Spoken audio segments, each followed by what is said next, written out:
আপনার রুমমেটটি আবার শিবিরের নয় তো? No, no, no, no.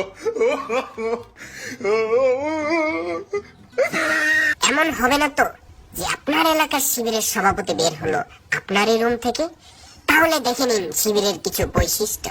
শিবির চেনার সব থেকে বড় লক্ষণ হলো তাদের মুখে থাকবে খোঁচা খোঁচা দাড়ি।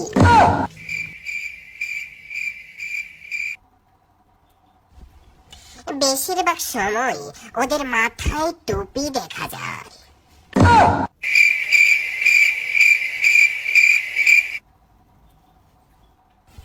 তারা বই পড়তে খুবই পছন্দ করে।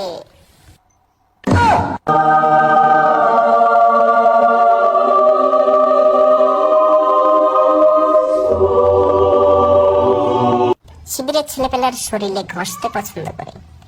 আতর।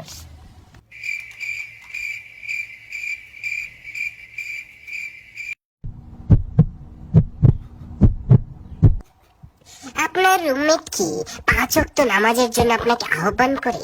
তাহলে বুঝে নিন এর মধ্যে কিছু একটা তো আছে। বন্ধু, নামাজের সময় হয়ে গেছে, চলো আমরা জামাতের সাথে নামাজটা আদায় করি।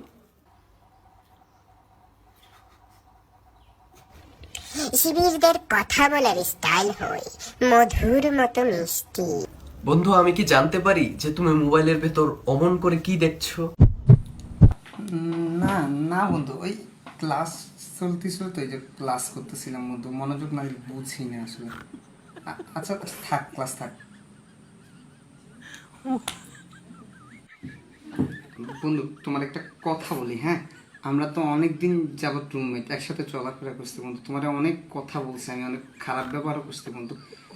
তুমি কিন্তু কিছু মনে করো না বন্ধু, আমি কিন্তু এমনিতে ভালো মানুষ বন্ধু। তো ওই তুমি নামাজের জন্য বলো, আমি নামাজে যাবো, প্রয়োজনে বন্ধু তাহাজ্জুদ তো পড়বো। তা বন্ধু তুমি মনে কষ্ট রাখো না, আমার ক্ষমা করে দিও বন্ধু। প্লিজ আমাকে ক্ষমা করে দাও, প্লিজ প্লিজ আমাকে ক্ষমা করে দাও। প্রিয় ভাই, ছাত্র শিবির কোনো আতঙ্কের নাম নয়। ছাত্র শিবির আল্লাহ তাআলা রাসূলের দেখানো এক আদর্শিক এক সংগঠন। আর সেই আদর্শ ধরে যদি কোনো ব্যক্তি তার জীবন পরিচালনা করতে পারে, তাহলেই তার জন্য রয়েছে সুশোভিত জান্নাত।